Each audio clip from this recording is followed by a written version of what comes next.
Une minorité de milliardaires est à l'origine du pouvoir totalitaire. Ils s'acquittent de toute vérification, ils se libèrent de toute surveillance et de tout contrôle. Le pouvoir est totalitaire avec la complicité des banques et des politiques qui les soutiennent et surtout les défendent, car ce sont elles qui financent leur campagne. Qu'un politique soit de gauche, de droite, centre ou autre, elles s'en tapent. Elles imposent et financent un programme que tout politique applique et suit à la lettre comme un bon clébard. Maintenant, si la population ne se considère pas comme constituante, les Français iront jusqu'aux excès les plus nuisibles, l'illégalité, exagération à outrance, injustice et les abus de pouvoir. La population, si elle s'implique, si elle est solidaire et si elle veut comprendre les enjeux, elle peut marquer et fixer une limite. Les mesures illégales, les pires abus de pouvoir iront jusqu'au contrôle, la surveillance de ta personne, jusque dans ta chambre à coucher, dans ta plus discrète intimité.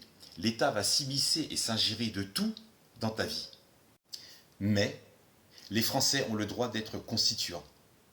Il ne faut pas abandonner ni se démettre du pouvoir fondamental qui est le tien, d'instituer toi-même ta propre représentation, d'instituer toi-même les règles de ta propre représentation.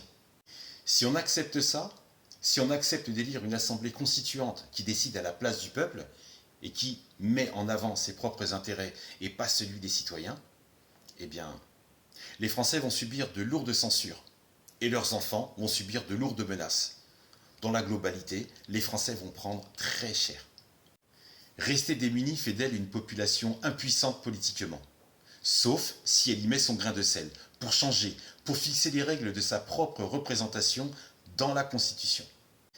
Elle en a le droit, au lieu de laisser écrire les textes de sa propre représentation par des bouffons, une population qui laisse écrire des textes dans lesquels pourrait être affiliée la population française de décider de sa propre souveraineté.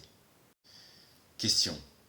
Pourquoi laisser écrire les textes par leurs représentants qui aujourd'hui visent leurs propres intérêts? Pourquoi laisser écrire les textes par leurs représentants qui aujourd'hui affament et assoiffent la population française?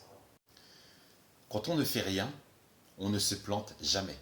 Quand on ne fait rien, on ne se trompe jamais.